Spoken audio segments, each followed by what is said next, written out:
Hello everyone, so today we're gonna start parallel and intersecting lines class 7 maths. तो सबसे पहले अगर हम बात करें तो एंगल्स क्या हो सकते हैं, बहुत सारे टाइप्स के हो सकते हैं, जिसमें से पहला क्या है, एडजेसेंट एंगल्स हैं. अब एडजेसेंट एंगल्स क्या होते हैं, अगर मान लो आपने एक ऐसे एक एंगल बनाया, ओके, अब इसके बीच में से ऐसे ही मान लो एक और लाइन ड्रॉ कर दी, ठीक है, जो कि क्या कर रही है, इसको इंटरसेक्ट कर रही है. तो अगर देखा जाए तो ये वाला एंगल और ये वाला एंगल, एक ये वाला एंगल, ठीक है, जो डार्कर शेड में है, और एक ये वाला एंगल, दोनों क्या है, एक साथ साथ में है. तो जो साथ में होते हैं उन्हें क्या कहते हैं, एडजेसेंट एंगल्स कहते हैं. अब दो एंगल्स के एडजेसेंट, मान लो ये ए है, ये बी है, ऐसे ही हमने अभी के लिए लिख दिया, ठीक है. अब दो एंगल के एडजेसेंट होने के लिए होना क्या चाहिए, अब देखो एंगल के बारे में ये तो आपको पता होगा कि अगर ये एक एंगल है, मान लो ए ओ बी, तो ए ओ और ओ बी क्या है, इसकी आर्म्स हैं, क्या है, आर्म्स, ठीक है. A O and O B R arms. और जो कॉमन पॉइंट है इन आर्म्स के बीच का, इसे हम क्या कहते हैं, वर्टेक्स कहते हैं. तो दो एंगल्स के एडजेसेंट होने के लिए उनके पास एक कॉमन वर्टेक्स होनी चाहिए और एक ही कॉमन आर्म होनी चाहिए, ठीक है. तो दो एंगल्स को हम एडजेसेंट कब कहेंगे, जबकि उनकी एक कॉमन वर्टेक्स होगी, एक कॉमन आर्म होगी, ठीक है, और कॉमन आर्म की दोनों साइड पे एक एक और आर्म लाई कर रही होगी, ठीक है. तो एडजेसेंट एंगल्स क्या होते हैं, साथ साथ में दो एंगल्स हो, कॉमन वर्टेक्स हो, और क्या हो, एक आर्म कॉमन हो और दूसरी आर्म दोनों साइड पे लाई कर रही हो, तो वो दोनों एंगल्स क्या होंगे, एडजेसेंट. जैसे कि इसमें अगर हम देखें तो बी ओ सी और सी ओ ए, ये क्या है, एडजेसेंट एंगल्स हैं, ठीक है. एंगल को हम तीन अल्फाबेट से रिप्रेजेंट करते हैं, एक आर्म से स्टार्ट करते हैं, फिर वर्टेक्स बोलते हैं, फिर दूसरी आर्म तक जाते हैं, ओके, गॉट इट. तो इसके बाद क्या है, हमारे लीनियर पेयर, ये तो हमारे एडजेसेंट एंगल्स हो गए. पर लीनियर पेयर कब होगा, लीनियर का मतलब होता है स्ट्रेट लाइन, पेयर का मतलब होता है दो एंगल्स, ठीक है.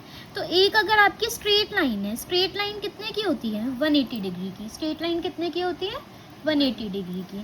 तो एक 180 डिग्री की लाइन के बीच में हमने एक और लाइन ड्रॉ कर दी, ठीक है, जिससे वो लाइन दो पार्ट्स में डिवाइड हो गई. तो ये वाला एंगल और ये वाला एंगल, इनका सम कितना होगा, 180 डिग्री होगा, क्योंकि स्ट्रेट लाइन तो 180 डिग्री की थी. तो जो दो एंगल्स बनेंगे उनका सम भी क्या होगा, 180 डिग्री. तो ऐसे ही एंगल्स को क्या कहते हैं, लीनियर पेयर. एडजेसेंट एंगल का सम कुछ भी हो सकता है, कोई भी रैंडम सम, पर लीनियर पेयर का सम हमेशा कितना होगा, 180 डिग्री.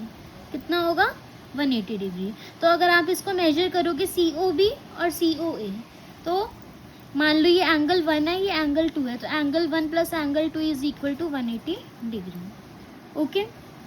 अब थर्ड क्या है हमारे, वर्टिकली ऑपोजिट एंगल्स.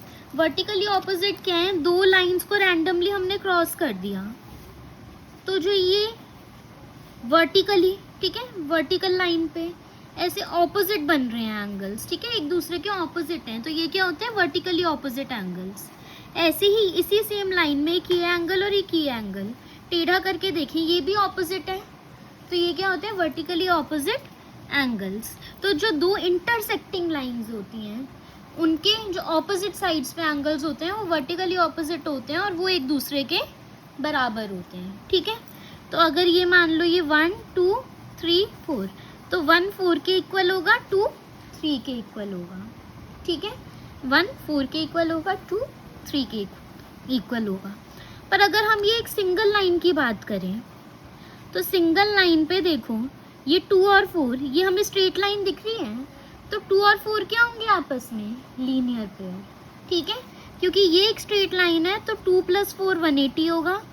ऐसे ये वाली स्ट्रेट लाइन देखो, 1 और 2 भी 180 होगा, है ना. ऐसे ही हम अलग अलग वेज में देखें तो ये स्ट्रेट लाइंस की अगर हम बात करें तो लीनियर पेयर बनेंगे, पर इंटरसेक्शन पॉइंट से जो एंगल बन रहे हैं तो वो वर्टिकली ऑपोजिट होंगे. आ गया समझ. तो अगर ऑपोजिट है तो वर्टिकली ऑपोजिट, सेम लाइन पे, एक ही लाइन पे दो एंगल हैं तो लीनियर पेयर, ओके. अब नेक्स्ट क्या है, एंगल एट अ पॉइंट. अगर एक ही पॉइंट से बहुत सारी, एक इनिशियल पॉइंट से ही बहुत सारी रेज निकल रही हैं, है ना, सेम पॉइंट है पर बहुत सारी रेज निकल रही हैं, तो वो क्या होते हैं, एंगल्स एट अ पॉइंट। और उन सारे एंगल्स का सम 360 डिग्री होता है, क्योंकि एक पॉइंट के अराउंड कितना एंगल बन सकते हैं, 360 डिग्री। तो ये जितने भी एक कॉमन पॉइंट से निकलेंगी है ना ऐसी रेज, तो उन सबको प्लस करोगे तो क्या आएगा, 360 डिग्री। तो यही क्या होते हैं, angles at a point. Okay, इसके बाद हमारा क्या है, परपेंडिकुलर लाइंस।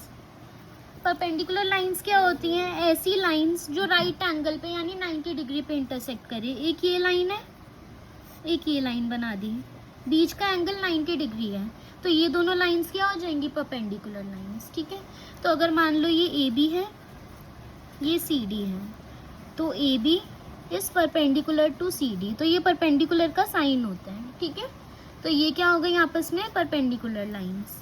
ठीक है, परपेंडिकुलर लाइंस में सारे एंगल 90 डिग्री के बनेंगे। ये एंगल भी 90, ये भी 90, ये भी 90 एंड ये भी 90। अब नेक्स्ट क्या है, कॉम्प्लीमेंट्री एंगल्स। कॉम्प्लीमेंट्री यानी दो एंगल को अगर प्लस करें और आंसर 90 डिग्री आ जाए तो वो कॉम्प्लीमेंट्री एंगल्स हो जाएंगे। जैसे कि एक एंगल आपको 60 डिग्री का दे दिया, ठीक है, angle A, angle B is equal to 30 degree. अब आपको बताना है ये कॉम्प्लीमेंट्री है या नहीं, दोनों को प्लस कर दो, 60 प्लस 30 90 होते हैं, तो आंसर क्या हो जाएगा, ये कॉम्प्लीमेंट्री एंगल्स हैं। मान लो आपको एक एंगल दे दिया 20 डिग्री का, अब आपसे पूछा है एंगल बी कितना होना चाहिए ताकि ये कॉम्प्लीमेंट्री एंगल्स बन जाएं, बताओ कितना होगा, 70। क्यों, क्योंकि 90 में से 20 को माइनस कर देंगे तो क्या आ जाएगा, 70 डिग्री। ठीक है, बचपन में आप पढ़ के आए हो कॉम्प्लीमेंट्री और सप्लीमेंट्री एंगल्स। इसके बाद नेक्स्ट चीज़ क्या है, सप्लीमेंट्री एंगल्स। कॉम्प्लीमेंट्री मीन्स सम 90 डिग्री, सप्लीमेंट्री का मतलब सम 180 डिग्री होना चाहिए। ठीक है, तो यानी एक एंगल अगर 130 है तो दूसरा 50 होना चाहिए, एक 170 है तो दूसरा 10 होना चाहिए। मान लो एक आपको दे दिया 80 डिग्री का एंगल, तो उसका सप्लीमेंट क्या होना चाहिए, सप्लीमेंट्री एंगल्स बनाने के लिए कितना डिग्री होना चाहिए, 100 डिग्री। ठीक है, तो वो क्या बन जाएंगे, सप्लीमेंट्री एंगल्स बन जाएंगे। ठीक है, अब कॉम्प्लीमेंट्री एंगल में क्या होना चाहिए, दोनों ही एक्यूट एंगल्स होने चाहिए, तभी 90 डिग्री सम आएगा। एक भी ऑब्ट्यूज हो गया तो 90 डिग्री नहीं आएगा। ठीक है, ऐसे ही दो राइट एंगल्स हो गए तो भी कॉम्प्लीमेंट्री नहीं आएगा। सप्लीमेंट्री की बात करें तो दो एक्यूट एंगल्स कभी भी सप्लीमेंट्री नहीं बन सकते, दोनों ही एक्यूट है, तो क्या 180 डिग्री हो जाएगा प्लस करके, दोनों ही 90 से छोटे हैं, नहीं हो सकता। दो राइट एंगल्स तो हमेशा ही सप्लीमेंट्री होंगे, 90 प्लस 90 क्या होता है, 180। और दो ऑब्ट्यूज एंगल भी सप्लीमेंट्री नहीं हो सकते क्योंकि 90 राइट एंगल है, यानी दोनों एंगल ही 90 से बड़े होने चाहिए, बड़े हो गए तो क्या 180 सम आएगा, 180 से बड़ा ही आएगा क्योंकि 90 प्लस 90 180 होता है। तो यानी एक एक्यूट होना चाहिए और एक क्या होना चाहिए, ऑब्ट्यूज होना चाहिए, या दोनों राइट होने चाहिए, तभी सप्लीमेंट्री एंगल्स बनेंगे। Got it. सो अभी हमारी फर्स्ट एक्सरसाइज के लिए इतना काफ़ी है। Till then bye bye.